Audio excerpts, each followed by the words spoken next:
What is up, y'all? Corn, I don't know, man, if I have seen someone, and I think I said this a while back when he first came on the network, was I don't know if I've seen someone with the drive and passion to make it in the industry like I've seen with you. And that's my boy, that dude 2020. I like the name. The drive and fire and passion in some people is not quite there for this type of an industry because it's cutthroat. It's very, up and down roller coaster of emotion.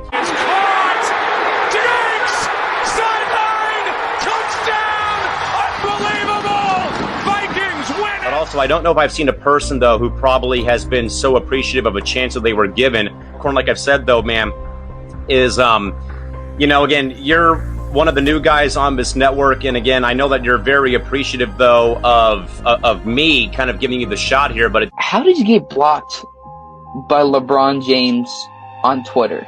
I don't know if I've seen so much drive and energy and passion from someone maybe other than me for this industry. LeBron is truly a rising star in this industry. He knows his stuff.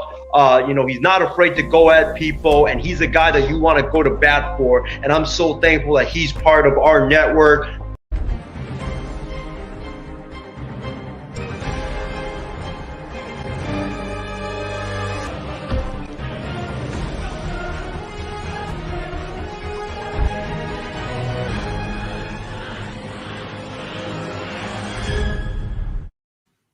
Cheers. What's up, y'all? That one dude 2020 here. Don't worry, it's just a root beer, not a beer. We're not part of my take or any other show. But that one dude 2020 on the MI6 Sports Network. Let me know if y'all can hear me again. That one dude 2020 right on the MI6 Sports Network. We occasionally do these solo shows, but we've had a lot of interviews here. But thank you all for the support. But let's really get into it with the 2021 draft coming up next week, Thursday. I will be here. Isaiah Leong will be doing a live draft show. Can't wait to see the reaction when the San Francisco 49ers do not draft Zach Wilson. But y'all, compliments or concerns or anything of the topics coming up tonight, I would love to hear your comments or concerns or regarding the NFL draft. I'm more than happy for the next 20, 30 minutes to hear your comments of your players, your teams. You've heard my frustrations about the Denver Broncos, but let me hear about your frustrations or concerns about certain NFL franchises. But without further ado, folks, let's really jump right into it. Peter Schrager, I apologize for pronouncing his name wrong, has been a guy stable in the NFL.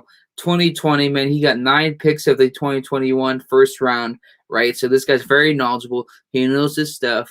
Good morning football with all those guys. So we're going to be kind of reacting a little bit of his 2021 NFL mock draft. So, folks, this is really kind of a jump into it. But like I said, any comments, questions, or concerns, for some reason, comments that are made on my personal Facebook page, I do not see on StreamYard. StreamYard doesn't allow me to see them for some reason. So, if you want to make sure your comments are read and we can kind of have a fun football conversation, make sure to comment on the MI6 Sports Network Facebook page and or YouTube page. And again, 2021 NFL draft, mock draft by Peter Schrager. Let's really jump into it here. The first one here shouldn't really be a surprise, as Peter Schrager and a lot of other people in the NFL have the first overall pick, the Jacksonville Jaguars. This has been a staple in the NFL for a very long time. The really only surprise trades we saw the San Francisco 49ers, I believe, going from the 12th overall pick up into the 3rd overall pick. It's always been a stable thing for a long time in the NFL. One of the best quarterbacks in college football goes to the worst team, and that is a thing that has been established for the Jacksonville Jaguars organization for a while. So we got Trevor Lawrence for the Jaguars. That does not guarantee. Okay, I agree with the pick, but let's kind of break this down. This does not guarantee success for the Jaguars of the future. Just because they were one of the worst team in the NFL last year, and you get supposedly what a lot of people are believing, the best college quarterback of 2020. That does not mean I'm not going to make you a playoff team next year. It does not make you a contending team next year. You got a new head coach. You got James Robinson, your second-year running back, phenomenal rookie guy. Who do you have over the receiving core? The Jaguars are really a team that are never set for long-term success. You have an owner who really doesn't go to any games. And if you really had the opportunity to, he would make Jacksonville Jaguars play every single game in London. But again, let me know what y'all think. Is Trevor Lawrence going to make a huge impact with the Jacksonville Jaguars? Or is it going to be another situation where the Jacksonville Jaguars completely mismanage the situation? Kind of go into the comments here just real quick. Said hi. What's up, Shardell? We're doing phenomenal. Hope you're doing well, my man. He says, I think the San Francisco 49ers will draft Mac Jones at the 3rd overall pick. You know what, Shardell? I really hope the San Francisco 49ers draft Zach Wilson. Or sorry, brain fart, Mac Jones. To see the 49ers draft Mac Jones, in my honest opinion, would make me laugh. Anybody to see Isaiah rage on air about how the 49ers should have drafted Zach Wilson. Zach Wilson's supposed to be your savior. Come on here, folks. Again, are not really surprised. Peter Schrager, like a lot of people in the NFL mock draft, has Trevor Lawrence going number 1 overall to the Jacksonville Jaguars. Number 2, a lot of people say, like he's also saying, is Zach Wilson, which has been a favorite quarterback of a certain person on this sports network here. We know what Zach Wilson did at college. The problem is with the Jets. If they supposedly find their starting franchise quarterback, do they build around him? No. Do they really get a good head coach this time? Finally, yes. But here's the issue. There's one of many reasons, folks, why the New York Jets haven't made the playoffs, I believe, since the 2010 or 2011 NFL season. So it's been 10 to 11 years, 10 to 11 seasons, and you haven't made the playoffs. That's the same team, the same franchise that believed in Mark Sanchez. So for any NFL fan out there, no matter if it's Zach Wilson, Mac Jones, or Justin Fields, or whatever other quarterbacks that are in the NFL draft that are coming to the franchises, as much as the talent of Zach Wilson is, I believe he could go to the Jets. But are the Jets going to mismanage the situation with whoever they pick to be their next starting franchise quarterback for the next 3 to 4 years? And I say that very tightly here, folks. This is not a surprise with the Jets. With Mark Sanchez, lasted a couple years. Sam Darnold, some people tend to blame. Was it Sam Darnold? Was it the organization? To a certain extent, you could make an argument that it was not Sam Darnold, it was the organization. Obviously, Sam Darnold, his turnovers, some of his mistakes were on him. You're a franchise quarterback, you have to develop. But it's also the point of the organization to hire the right staff to make sure your starting supposed franchise quarterback develops. You hire Adam Gase. We've all been through this situation multiple times, so I'm not going to repeat myself. But I will tell y'all this. The New York Jets, no matter who they pick at the starting franchise quarterback position, nothing is going to change. Nothing is going to change here, folks. Shouldn't be surprised. Shouldn't really be a shocker for getting y'all's comments, concerns, or questions. I'm more than happy to answer any of them during the show tonight. That one, dude, 2020 with the MI6 Sports Network. But again, with the 3rd overall pick, Peter Schrager has in his mock draft here, 3rd overall pick, the San Francisco 49ers draft Zach Wilson. Again, this is just in his mock draft. It would be hilarious. It would be a little bit of a shocker, but I don't care who the 49ers draft. I don't care who the San Francisco 49ers draft, the Falcons, the Jets, the Rams, the Raiders, Chiefs, whatever team. But I care who the Denver Broncos pick. But I care about this 3rd overall pick so much because I want to see if Isaiah is going to flip, if Isaiah is going to flop. Getting to see Isaiah Leon reacting on air, throwing his little Tyler tantrums, all this wham, about how the San Francisco 49ers should have drafted Zach Wilson. I guarantee you here, folks, when the 49ers draft Zach Wilson, Isaiah is going to be sponsored by Huggies. It's not Higgins. It's Huggies.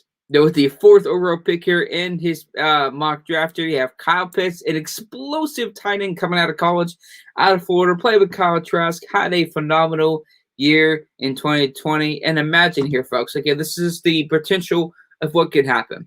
You could have Matt Ryan, who, yes, a aging Julio Jones, but a veteran presence in Julio Jones, a potential healthy Calvin Ridley. Let's see what they do with Todd Gurley, because Todd Gurley didn't really do a whole lot last year. The organization of the head coach, Arthur Smith, for the Atlanta Falcons, says he was interested in Kyle Pitts. There's no doubt, folks, he's a phenomenal, elite, top pick in this draft. But let me also make this clear. This is a team, like I said for a while, that shouldn't be a surprise. You've heard me say this before. The Atlanta Falcons are really a rebuild team in denial here, folks. You cannot be a team that wants to contend when you're truly a team that is not contending. You're a team that is in a rebuild mode. You had to reconstruct your Matt Ryan's contract from like $44 million down to, I believe, $22 to $20.5 million, give or take. So correct me if I'm wrong on that. Comments, concerns are more than welcome on the show. This is the problem with the Falcons. They always look at every year before the season starts. Oh my gosh, look at their explosive offense. Oh my gosh, look at the running back. Look at the receiver, tight end. I don't give a flying booger fart about any of that, folks. You could have the most explosive on paper offense. Look at last year. You had all those first rounders in the 2020 season. But where did that get you, folks? You got a new head coach. If you're a new head coach, a lot of your other guys that you pride for on defense are injury prone, and they've already gone. You're going to really trust Todd Gurley? No, I definitely think the Atlanta Falcons are going to pick Kyle Pitts with the 4th overall pick in the 2021 draft. There's no doubt. But I'm saying, if the Falcons, what are the Falcons doing, and what do they really, truly need to do? This is the difference between a child and an adult. Folks, when we get in life, when we go mature, when we grow mentally and physically, we got to know in which stage of life we're in. You got to grow up. You got to mature. You got to set aside your pride where you want to be versus where you are. That's exactly what the Atlanta Falcons are in right now. They are basically a team like we want to be here. Just as like in a career, sports career, for example, I know ironic sports show, name my six sports network. Say, oh, I want to get guests. I want this career to up until 2 years. Well, I want it to be at this rate in 2 years. But yet you're not putting in the work, or you're doing the exact opposite of what's helping you succeed to that career. The Atlanta Falcons are a rebuild team in denial. So I agree with this pick, but I think it's a mistake for this team that is a rebuild in denial. Footsteaks. Next one, we kind of talked a little bit with another show on the MS6 Sports Network, but here, the Cincinnati Bengals and Schrager's 2021 NFL mock draft. They have Penei Sewell, Oregon offensive tackle. We know there's been some talks. We know there's been some debate. Should the Bengals draft Jamar Chase? Let me also make this very abundantly clear for anybody that thinks, or even Joe Burrow, who I've been a fan of in the NFL, and I like what he does when a guy proves me wrong. But if the Bengals should draft Jamar Chase, this would be my response. No!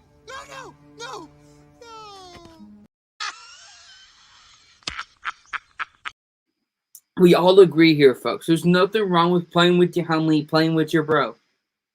But this is the NFL. One of the many things the Bengals struggle with, folks, and the position they have not addressed. That is what you call the offensive line. It was an issue going back to the early 2000s with the great Carson Palmer and many other quarterbacks that they've had over the years. They have the same owner, Mike Brown. If Joe Burrow is telling the organization that I want my bro, Jamar Chase, this is where the Bengals could potentially slowly but surely turn a tide and do something different and finally admit, hey, maybe we could actually have and keep our franchise quarterback and have success. Protect the quarterback. This is a topic I've drilled in y'all's heads verbally, and I will continue to verbally drill it in y'all's head. You have to have the offensive line. It doesn't matter how great or how elite your receiving weapons are. Without the offensive line, you won't see any true success with the franchise. Ask Hugh Jackson, ask many Chad Ochocinco, ask many of those guys over the years. But if Joe Burrow was smart, or more importantly, if the Bengals organization is smart, we can't have a counter yes man, or yes is your franchise quarterback. But this is a point where the organization, the Bengals organization, needs to put their foot down. Be that mother.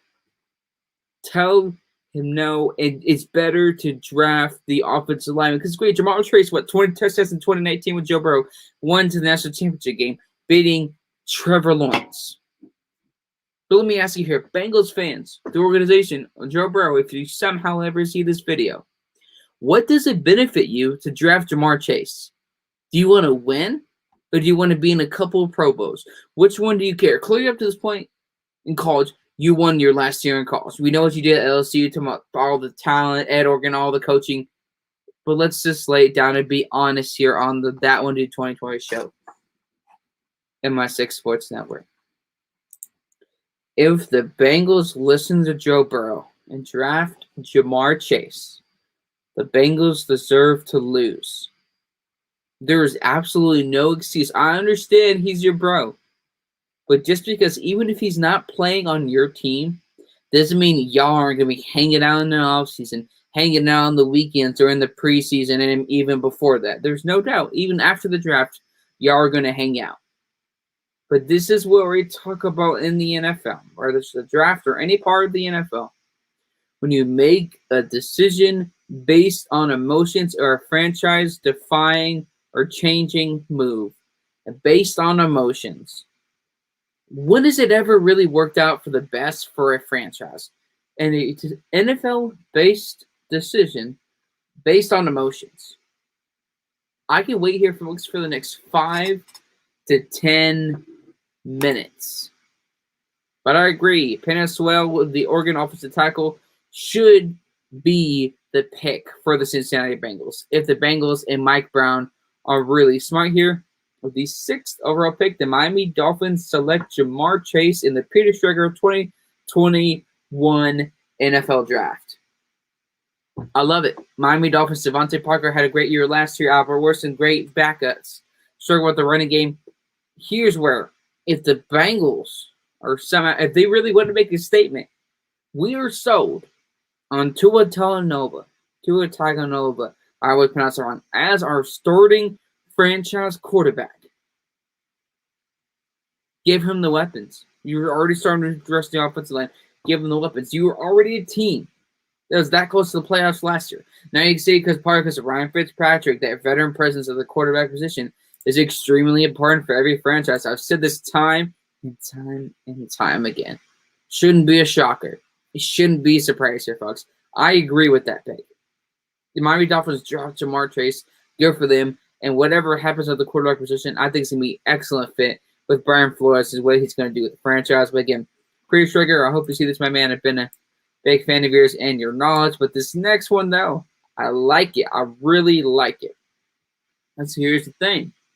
Would the Arizona Cardinals, with doing their 7th overall pick, is Larry Fitzgerald going to retire? I thought he retired a couple months ago. Turns out I made the mistake. Larry Fitzgerald, as far as I know, has not retired officially from the NFL. So now the potentially in this Peter Schrager mock draft with the 7th overall pick, there's a trade, and the Cardinals would trade with the Lions to get Jalen Waddle, Alabama, out of receivers. I believe that's the guy that won the Heisman Trophy. Imagine, folks. You got DeAndre Hopkins on one side. You got Jalen Waddle on the other. You got Kenny Drake, whatever other type of offensive weapons you have, and addressing the offensive line. This Cardinals team is making the playoffs next year. I'm not saying you add this receiver and everything is better. There's still a lot of positions to address because regardless, last year, even when the Arizona Cardinals went 6 and 2 had I believe, the number 1 scoring offense. What happened after that? They completely went demolished, won 3 games after that, and went 3-5 and went 9-7 to miss the NFL host season. I think it's going to be a phenomenal thing, and another extra receiving weapon for Kyler Murray and this Arizona Cardinals offense.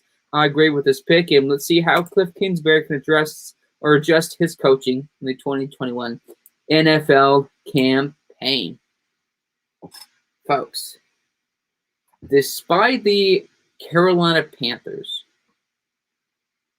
trading for Sam Darnold in this mock draft to have them drafting Justin Fields, which is why I wanted to kind of address this comment right here from somebody from the MI6 Sports Network.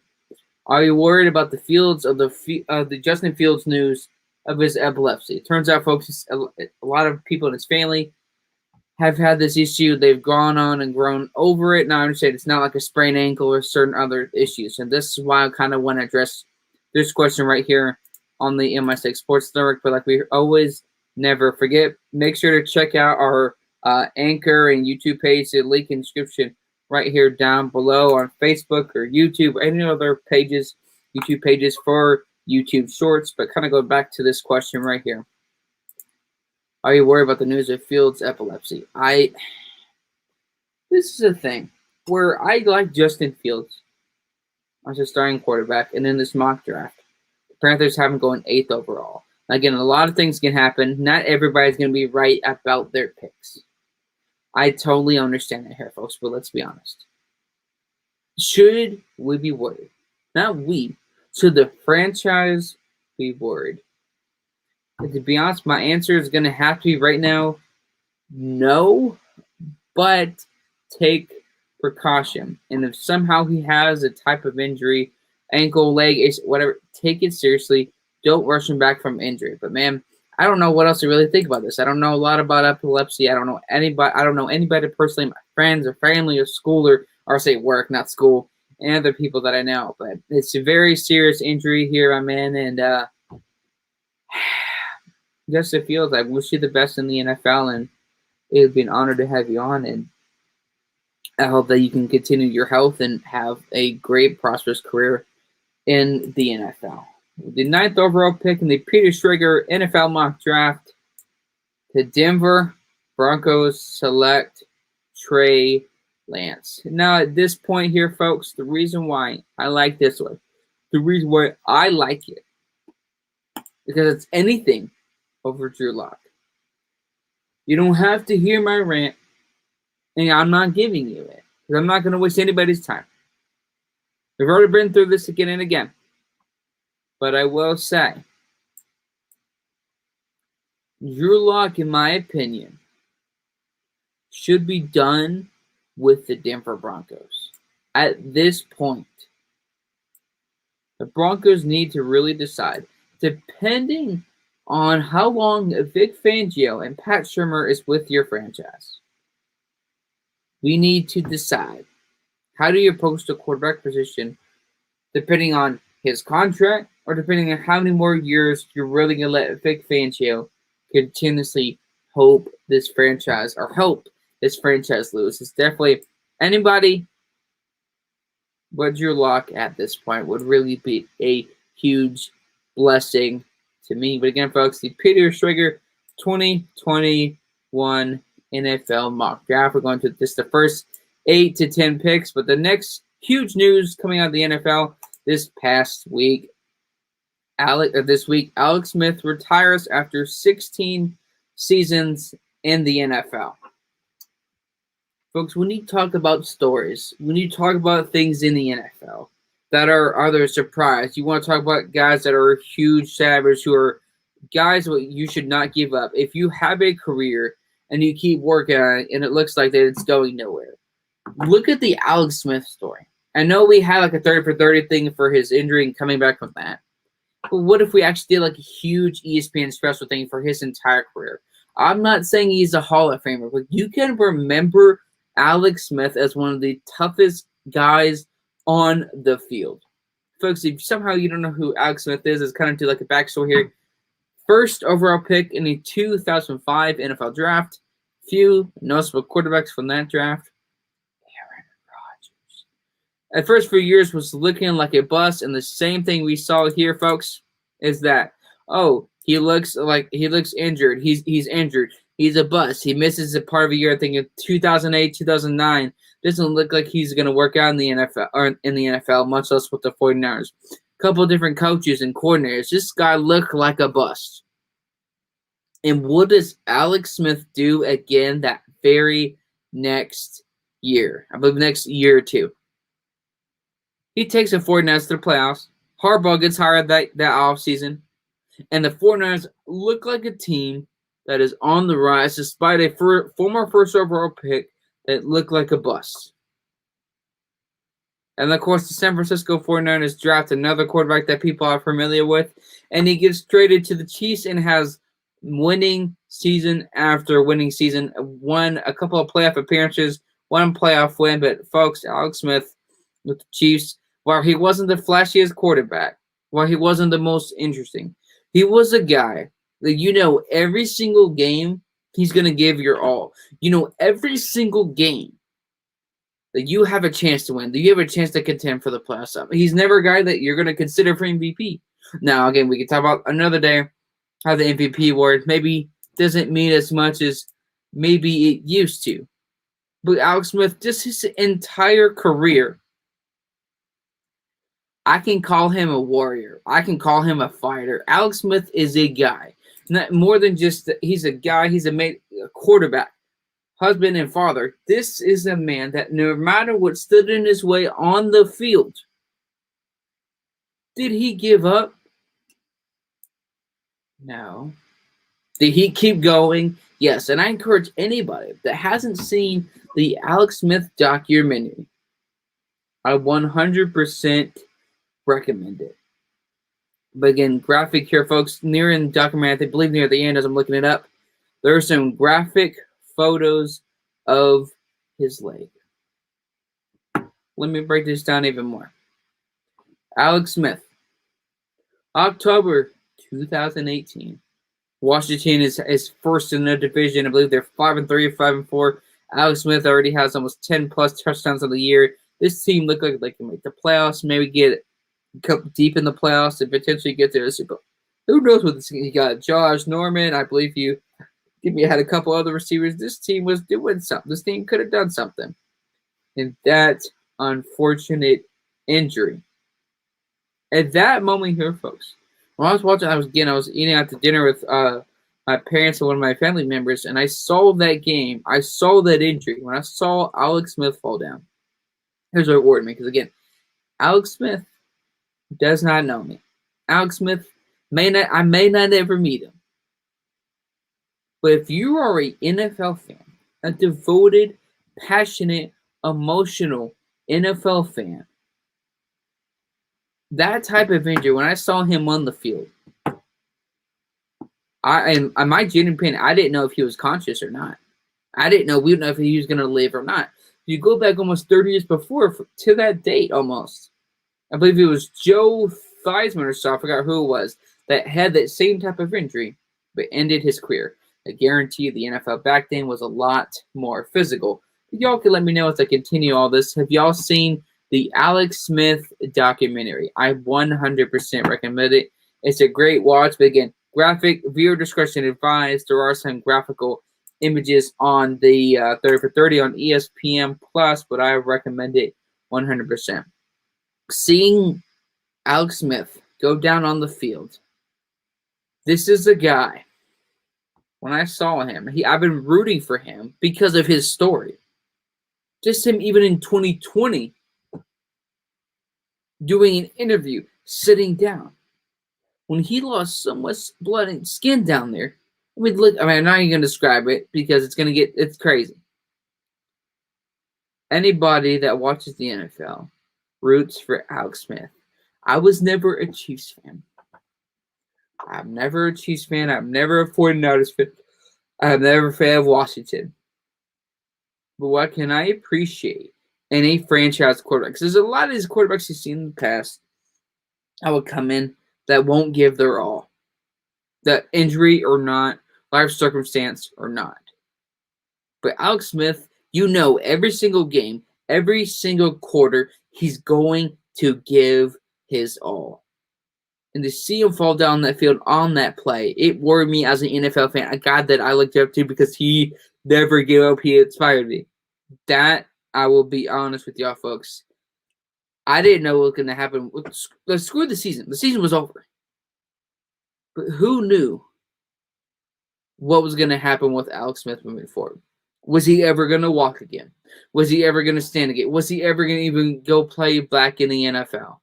Was Alex Smith, time and time again, we've heard this in his career. Is he ever going to do this again? Is he ever going to step up onto the field again? Is he ever going to throw the football again? Is he ever going to have a touchdown? All these things we had concern about Alex Smith. We saw before the injury. This is a billion times more bigger injury. This is, I believe, is a broken tibia and fibula. Again, anybody that knows more about injuries, let me know, because, again, I always pronounce names wrong. This was a very serious injury. For me, and I've said this about over a year now, I said even if Alex Smith came back on the field just one time and nailed the ball, that to me would be an amazing story already in itself. And if I continue to say this, watch the Alex Smith documentary. I know we all get frustrated when we have what we call setbacks. But this guy had the biggest setback of not just his career, but his entire life. 16 to 17 different surgeries. Nearly died on the operating table. This is what football is about. This is why I love football more than any other sport on the planet. We have great stories in sports, the NFL, all across the board. But to see a story like this in a documentary, watching it unfold, it got me emotional because I'm an NFL fan, because I'm a Alex Smith fan. You don't have to be a fan of a quarterback even if he's not the most flashiest. You like a quarterback on the field, he's your guy. He's your quarterback. Another team in the NFL doesn't realize that right now. But this is a very consistent. He lost there's so much down there. We thought he was almost going to die, bro. I say, bro, whatever. Folks, if this doesn't really get you excited or passionate, or at least want to get interested in watching football, then I truly don't know what to tell you. But I can tell you moving forward, as my final thoughts here on the Alex Smith retirement. Watching the documentary, finishing the documentary, that tells me that no obstacle that for me or anybody else that's ever going to watch this episode or any of the future episodes of the MI6 Sports Network or that one to 2020, that no matter a setback in your sports career, in whatever career any of y'all are in, no setback is greater than a comeback. Let me tell you that one more time. No setback is going to be greater than that comeback. If you look at with Alex Smith, he's the toughest quarterback, regardless of, he didn't have the accolades. He didn't have the Super Bowl champions. He didn't have a lot of the MVP. I get that. But when you talk about the NFL, I can promise you, you cannot tell the story of the NFL without Alex Smith. Seeing that injury, seeing that documentary, really got an appreciation, more of appreciation, a fiery passion, even more fiery passion about the game of football. So to Alex Smith, my man, in your retirement, you may not ever see this. Congratulate you to an amazing NFL career. Again, this is a better soda, Calanos, screw Dr. Pepper, or any of those. For Alex Smith, my man, I wish you a great endeavors off the field with your reporter, quarterbacks coach, whatever you do. But I congratulate you to a career like I've seen like no other. Congrats to amazing 16 seasons in the NFL. Alex Smith, my man, I wish you the best, and I definitely would love to have you on the show if you ever somehow see this video. But another part is now, folks, now that Alex Smith is retired, Where could we really see him go? Could it be a quarterback coach, a reporter? You see him being part of a sports show. In my opinion, before we kind of finish tonight's show, I would love to see him being a quarterback coach. Whether it's for the Chiefs, whatever franchise in the NFL is looking for a quarterback coach, go for Alex Smith. Because this is a guy that no matter what, we've seen a lot of these quarterbacks, despite a small setback, a small injury, they never appear the same. They never go back to their 100% form. They give up. That type of motivator, that type of knowledge and talent in Alex Smith being a quarterback coach would be a phenomenal, continue the Alex Smith story in the NFL. But again, folks, that one did 2020 here. Comments, questions, or concerned, I'm more than happy to answer here. 2 more topics before we kind of end today's show, but thank you all so much for the support. I know the solo shows don't really happen that much because we got a lot of guest interviews here, but again, y'all, folks, that one, dude, 2020, right on the MI6 Sports Network. We'll be right back after this quick 15-second break.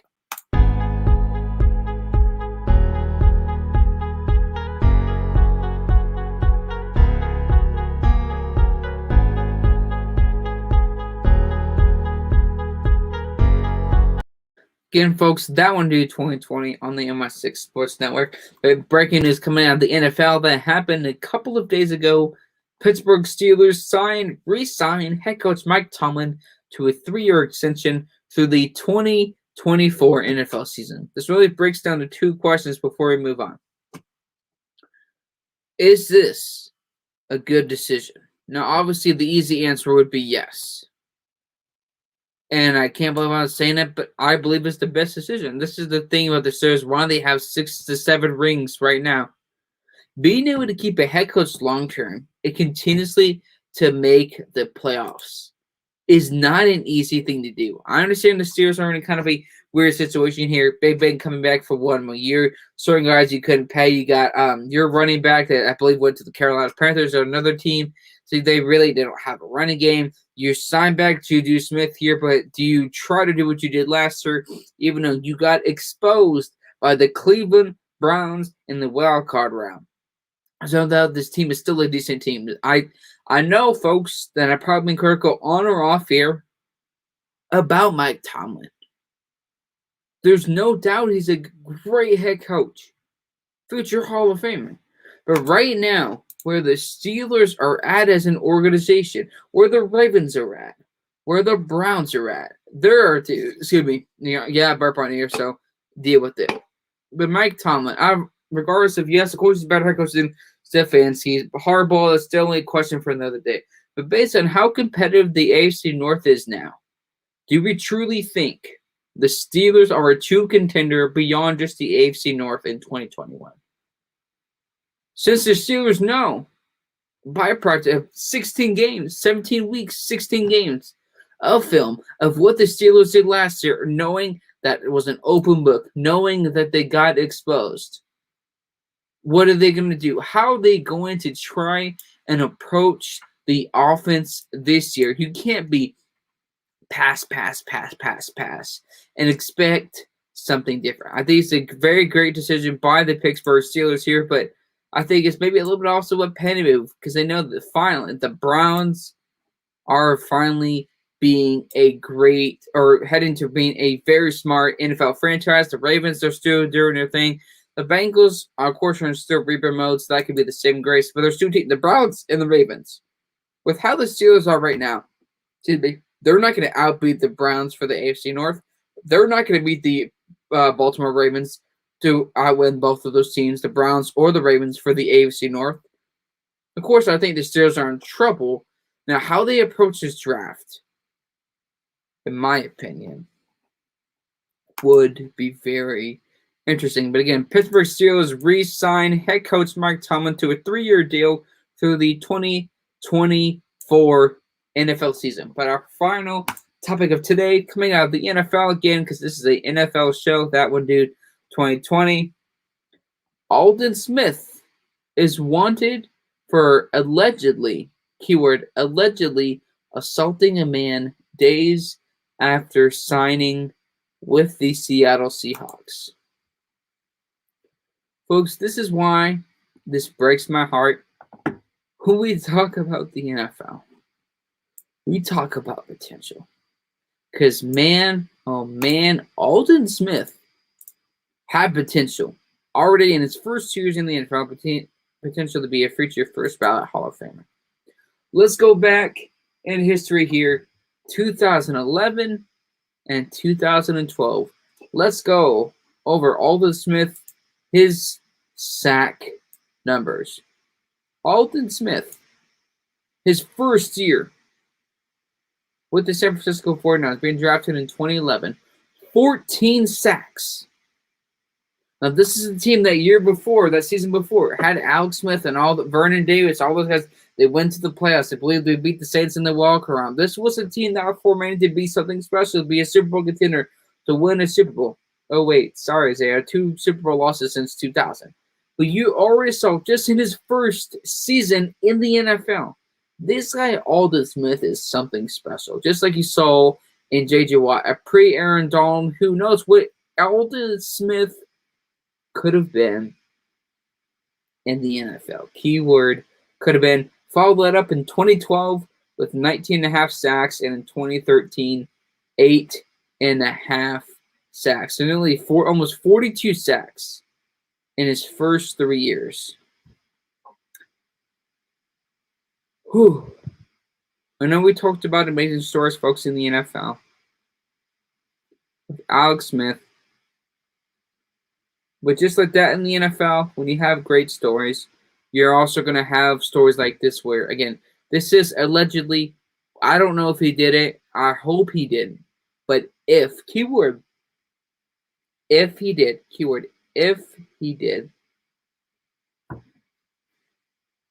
his career would be over in the NFL if he did it. This is a guy that had so much praise in terms of how great he was on the field. Some guys you can tell early on, they're a future first ballot Hall of Fame. You saw it with J.J. Watt early on.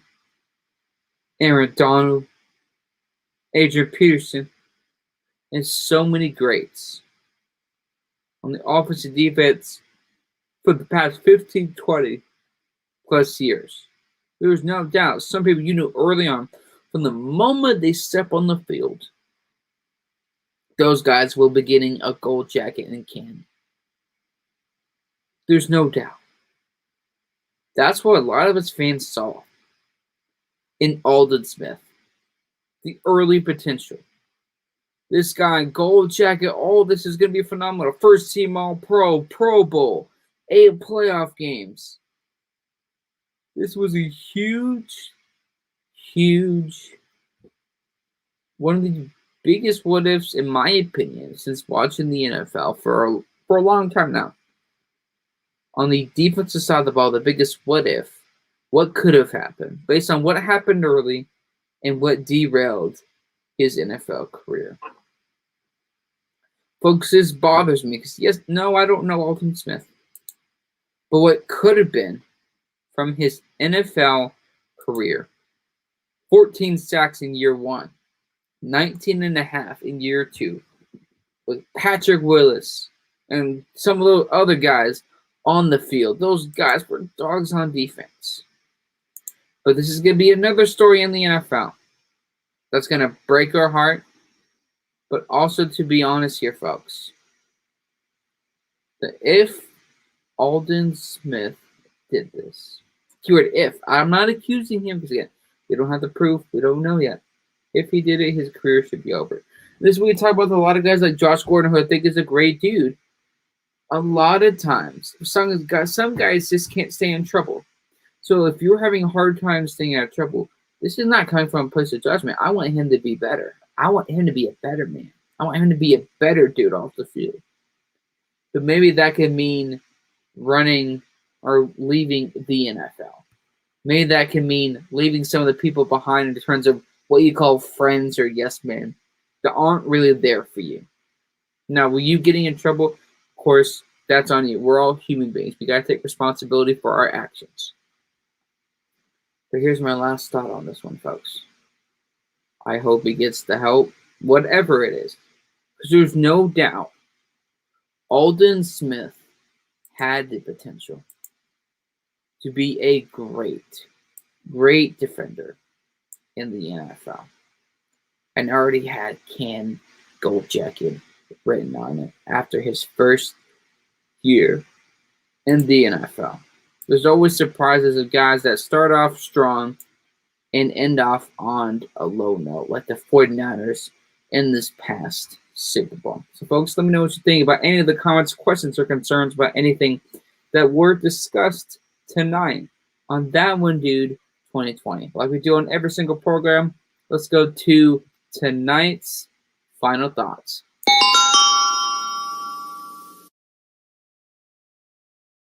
Again, folks, this is always a fun show to do. That One Dude 2020 right on the MI6 Sports Network. A lot of fun. When we do the solo shows, it'll be in the off season every single Wednesday, 11:45 p.m. Central Standard Time. You'll have plenty of time to edit and put new buttons or sounds into StreamYard. Again, this is a lot of fun. I want to thank you all so much for the support for our show, Dale, and who also commented on the MI6 Sports Network Facebook page. Prince Charming, probably talking about another player, Isaiah. Lay off the McDonald's syrup and maybe probably start giving some takes that make a little bit more sense. But again, I love my man. But again, I love making these videos. I love making this type of content. Again, this weekend, this Saturday, Stephen Gillespie will be coming back to That One Dude 2020 on the MI6 Sports Network. Bigger guest, huge stuff coming very soon. Thank you all so much for the support, and I'll see you Saturday. Have a good one. God bless.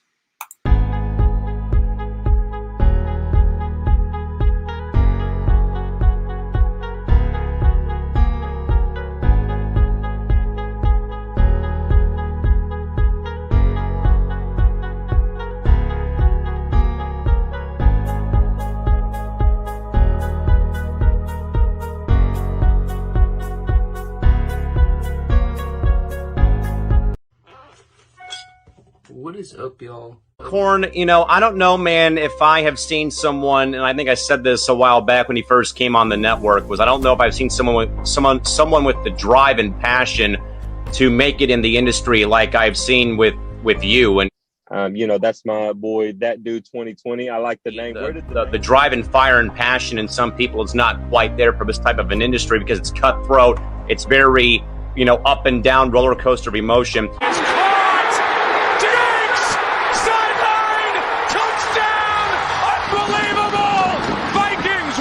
So I don't know if I've seen a person, though, who probably has been so appreciative of a chance that they were given. Corn, like I've said, though, man, is, again, you're one of the new guys on this network. And again, I know that you're very appreciative, though, of me kind of giving you the shot here. But how did you get blocked by LeBron James on Twitter? I don't know if I've seen so much drive and energy and passion from someone maybe other than me for this industry. And LeBron is truly a rising star in this industry. He knows his stuff. He's not afraid to go at people, and he's a guy that you want to go to bat for. And I'm so thankful that he's part of our network.